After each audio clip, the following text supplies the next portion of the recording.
Welcome back to another episode of the Foust on the South podcast, breaking down Alabama's win 100-97 over Texas A&M.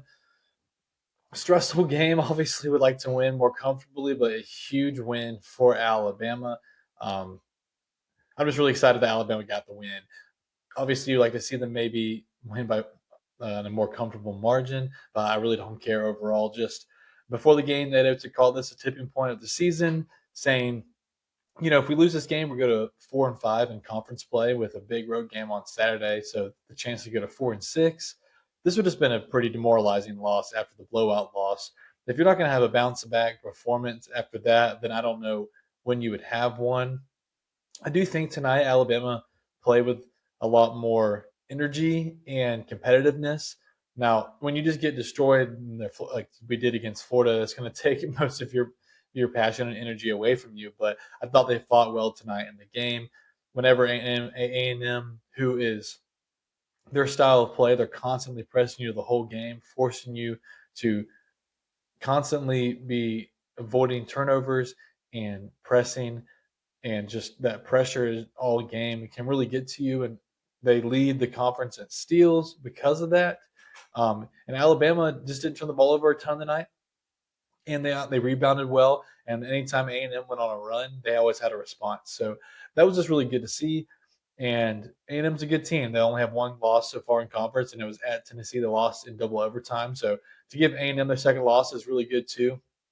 Alabama's now 5-4, halfway through conference play, and we have a big win, a big game on Saturday at Auburn. So good momentum heading into that game. A couple shout outs of Alabama players that I'll talk about. In the first half, I want to shout out London Jemison, freshman, came off the bench. Taylor Bull Bowen's not playing today because of injury. And so we didn't have a lot of guys playing. So we needed our bench to play well. And London came off the bench. He had 10 points in the first half. Fallon wasn't scoring a lot early on. Aiden hadn't scored a ton either. So it was just great to see London come in and kind of really create a spark for us. It's like the second game he's done that in conference play. I thought he did that against Kentucky too. But he came in, he made a three. I think he made two threes. He had a cool play off of an inbound where we sideline out of bounds inbound. We just lobbed it up to him and he dunked it. So that was really cool to see. He didn't score the rest of the game, but that's okay. I think he was 4 for 4 from the field in the first half. So that was awesome. Really proud of him for that. Also want to shout out Houston Millett. He was 4 of 8 from 3 tonight. So in these kind of big games, that's what we need him for. He's a spot up shooter first. He does give us high energy, sometimes a little too much. He ended up fouling out of the game. I don't even think he had a single foul in the first half. Once the second half started, it was a pretty clean first half, not a lot of whistles. Second half, different story. The refs were, I guess, just they thought the game was too physical and was going to try to get the game to loosen up a little bit. I'm not sure, but they were calling fouls like crazy, and Houston was most of those. He quickly got to 3 fouls within like 3 minutes of the second half. Ultimately, ended up fouling out of the game. Some of them kind of dumb fouls, so that's not great, but 4 for 8 from 3 is exactly what we need from him. So that was huge in the game. We only won by 3 points. So that was good to see. I hope they see that going. Bediako didn't actually play a ton tonight, but I thought he did well for what he was in. I guess his minutes was 19 minutes as opposed to Sherelle at 23. So I said they didn't play as much. I guess Sherelle and Bediako did split most of the minutes, and Ned Oates shouted them out specifically, saying he thought they did well against A&M center at AG. They held him to only 3 rebounds, which is his lowest of the season, and that was great to see. I believe personally that rebounds was the difference in this game. Only winning by 3, Alabama led offensive rebounds. We had 12 offensive rebounds. A&M had 5. I think that's the difference in the game right there. Alabama just had more second chance points. One of them was the buzzer beater 3 right before half. Aiden Holloway threw up a shot, didn't go in. Millett got a rebound, threw it out to Charlie, who drained it for the buzzer beater. Those kind of plays is why I think Alabama won this game. When you're in a game like this, two offenses that are just going to go up and down on each other, offensive rebounds is most likely the difference. That and turnovers. And Alabama didn't have a lot of those either. Off of a 5 turnover game, Phylon had 0 turnovers tonight. So that was really good to see as well. He had 2 steals to go along with that. So there's a lot more clean game from Phylon. The The game was tied 46-46 at halftime after the buzzer beater. So as the second half got started, it was pretty evenly matched for most of the second half. No team was getting a big advantage over the other. That kind of changed a little bit when NATO's got a poorly timed technical. He had been riding the refs, and they kind of had enough of that. Because of that, that resulted in basically 4 free throws for A&M. They ended up getting up by 6. Houston Millette answers with his 4th three at that point to cut the lead back to 3. Rylan Griffin, former Alabama player, gets fouled on a 3 on the other end. Then he makes all 3 free throws. So they're back up by 6. And from then, Alabama went on like a 19-6 run to kind of take the lead. And that was mainly done by Philon and Aiden. They just gave it, from that point, Alabama's offense was a lot more smooth. They could just get to the rim a lot easier. And that was really good to see. Philon hadn't had the best game up to that point, and to see him once again in the most crunch time be able to take over offensively was awesome to see. Aiden Holloway ended up with 20.6 rebounds and 4 assists, 20 points again for him. He's had a lot of games this year. I mentioned this in the Florida loss. I thought he was the one bright spot. He's just the most consistent player in my opinion. That's just because he shoots really well from 3. He leads the conference in 3-point percentage. It's near 50%. Tonight was actually one of his worst nights shooting. He had 20 points, and I just, in my head, watching the game, I thought he had made a few. He only made 1. He was 1 of 6 from 3. So probably his worst shooting night, 3-point wise of the season, and he had 20 points. So credit to him. So Alabama had gone on that run there. We felt pretty good about it. The game was kind of in control for Alabama. Similarly to A&M's comeback win at Auburn, when they're down by multiple scores with just a minute left, they're just constantly on you and pressing you, and they're just so quick in transition. We turn the ball over, they go down, score, get a stop, or turn over. They go on a quick 6-0 run. We were up by 6. They tie the game, ended up actually taking the lead on us there late. And we kind of had a pretty entertaining segment after the A&M took the 1-point lead. It was like a back and forth. Final score, they score. We get another score. So we have 22 seconds left. It was up by 2. They're up 97-95, and the clock's ticking down. We're basically trying to drain the clock of our last possession. Try to get one last score before A&M gets the ball. We don't want to let A&M have a chance to walk off with a buzzer beater 3. The possession looked mostly dead. We had gotten a stop when we were up by 2, and Charlie who had made a 3 the possession before. I guess he was feeling confident. He kind of called for the ball. He was dribbling around a ton. It was like he's almost asking to go ISO. I don't think that the rest of the team was kind of confused by that, and I don't know if that's necessarily what we wanted. Anyways, he wasted about 10 or 15 seconds doing that. Finally kicks it back out to Aiden. We don't really have anywhere to go. Looks like he's going to have to settle for a kind of step back 3. Instead, he kind of just somehow gets around close to the block, makes a move, gets fouled, and then does this kind of crazy layup and 1. Just probably that was for sure the play of the game. Extends the lead 99-95. Unfortunately, he misses the free throw, so we don't go up by 5 there. But A&M immediately comes down, makes it 2. So now we're up 99-97, and we had to inbound the ball there, and almost complete disaster. They trap us well. We almost turn over, but we get the timeout, inbound the ball, get fouled, make a free throw. We're up by 3, and that ends up being the final score there. So stressful towards the end for sure, but to be able to hold off a team like A&M who's playing just really, really good basketball, and like I said, just can constantly press you. And then those key stat points of leading rebounding overall, the offensive rebound specifically 12-5, and then the low turnovers for us.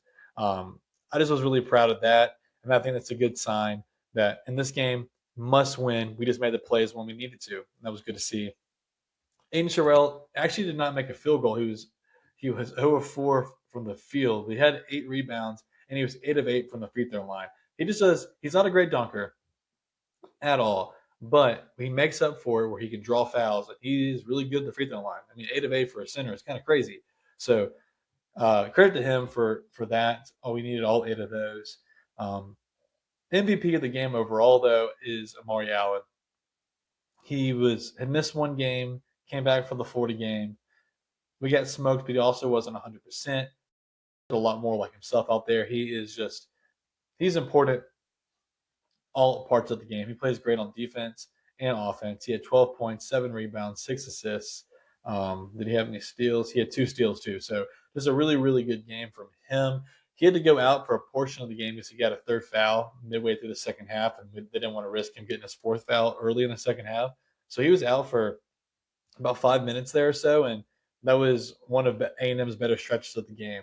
He's just our best defender. He just brings so much, and we didn't have him against Tennessee, and it really showed. We need him in every game, and he was, I think, overall the MVP tonight. He didn't have the most points, but I just felt like the most well-rounded player there. So we look at the SEC standings. This is a game that's going to have big implications on that as we look down the stretch. This would have been big for A&M. A&M would have been 8-1 now to start their first 9 games, so halfway through conference play with just 1 loss. That would have looked like their chances of winning the conference championship were legit.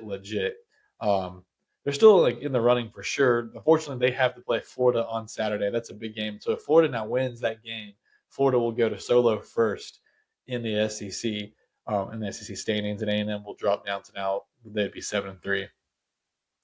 For Alabama, like I said, they instead of going to 4-5, they're now 5-4. So when you just look at the standings, I mentioned this in the last podcast. To get the SEC tournament and try to win the SEC tournament, they need to for sure be the 4 seed at worst, but really the best possibility is to be that 3 seed so they could try to avoid Florida as long as possible. And that is still in play now after this win. We have everybody now is halfway through conference play with 9 games. So you see A&M at 7-2, Florida at 7-2. They play Saturday, like I mentioned. Big game. It's gonna be fun to watch, and it's at A&M too, so I think it gives A&M a little bit better of a chance. Vanderbilt 6-3, Arkansas 6-3, Tennessee 6-3, Kentucky 6-3. So there are a lot of teams there at 6-3, and Alabama's going to try to join them. 6 wins. The teams that are sitting at 5 wins right now are Alabama, Missouri, Auburn, and Texas. Alabama's beat Missouri, they lost to Texas, and have the game against Auburn on Saturday. Next up for Alabama is Game 1 of this year's Iron Bowl of basketball. It'll be at Auburn for Game 1. Interesting because this is the first time Nate Oates and Stephen Pearl have matched up against each other since with Bruce retiring. So a new added element here to the rivalry. Never short of storylines, though. A big piece of the story is Charles Bediako. He is supposed to have his hearing on Friday. I do believe there is a motion to have that delayed further back past the Auburn Alabama game this weekend, but that is a big piece of the game. If in court it is deemed that he will be ineligible for the rest of the season, Alabama would not have him for the Iron Bowl of basketball. Another big story is Aiden Holloway, former Auburn player. He was on the team last year that went down to Auburn and won, but this time he's just a more focal point of the offense. Will be starting, second leading scorer of the team, best 3-point shooter in the conference. So it'll be interesting to see him go back to Auburn, a place where he actually struggled shooting as a freshman. That's before he transferred and came over to Nate Oates' team. So now it'll be interesting. It'll be fun to watch him go down there. I hope he puts on a good show, and he'll be getting it from the crowd the whole time. I am genuinely curious to see who the Auburn students give a harder time to. Are they going to give a harder time to Charles Bediako for being the quote-unquote G League dropout, or are they going to be targeting Aiden Holloway for being the traitor that came over to Alabama? Either way, that's kind of the storylines there. I'm sure there'll be some fun sound bites from either coach as we lead up to the game, and will be a big story. This is kind of a game every when they come around each year. For the last 4 or 5 years now, like these have mattered for SEC standings, but even more than that, you just don't want to lose at all, just for bragging rights and everything like that. When it comes to the matchup itself, defensively, Alabama and Auburn are similar teams right now. Alabama is now 70th in KenPom, and Auburn is 69th. Alabama is a decent bit better on offense right now. There's a little bit more balance. They have more players to go to. Auburn has Keyshawn Hall, there's a transfer in from UCF for them. He will be their main scorer. I think he'll have a bit of an advantage over Sherrell down low. So the way that Sherrell and Chuck play down low is going to be a big factor of this game and one of the deciding points. Auburn also has guard Tahad Pettiford. he's back for his sophomore year. He was a big part of Auburn's team last year. Coming off the bench like their sixth man, he scored a lot of points for them, and he played really well in the games against us. He kind of hit a couple of dagger threes in the game in Tuscaloosa, in which Auburn won. A big moment in the game down in Auburn last year was Philon ended up stealing the ball from him and getting a layup there in overtime. That was a big play in that game. So that'll be an interesting matchup to watch once again of Philon and Tahad one-on-one. Tahad's not having his best year, but he still has the ability to score at any moment. He's kind of been up and down, but Tahad, Pettiford, and Keyshawn Hall for sure, they're stars, and it'll be interesting. It's just going to be an interesting matchup overall. Of course, I'm going to probably go on the side of Alabama just because I think the defenses are pretty similar. I don't think Auburn has a big defensive advantage, and I just think Alabama's a little more balanced on offense. And if I'm being completely honest, I will really hate if Nate Oates loses his first matchup against Stephen Pearl. We can't let that happen. But anyways, it's going to be a great game. I'm nervous, excited for it just because you never want to lose to them. Besides the fact that you just want to win the game just because they're your rival, there is a good stretch of games there for Alabama after the Auburn game, about 5 games where Alabama should be favored, and all of them some of them by significant margins, and I expect them to win every single one of them, kind of against the lesser teams of the conference. Not a ton of road tough games in the mix there. So if Alabama can get this win on Saturday, I really think there's a good chance they could be riding a 7-game winning streak before they head into the final 3 games of the season. And if they do that, we're going to feel a whole lot better about this team coming off that Florida blowout and then to go on a 7-game win streak. I would just feel really good about them heading into the SEC tournament. And like I've mentioned seeding a ton of times, but if Alabama can get those wins in a row, they can really chase after that top 4, maybe top 3 seed in SEC tournament, which will just give Alabama a much better chance of winning the SEC tournament. But overall, just want to say, again, huge win for Alabama tonight. It don't matter if it was by 1 point or by 100 points. It was a huge win for us, 100-97. And another big one comes on Saturday. Thank you so much for listening, and Roll Tide.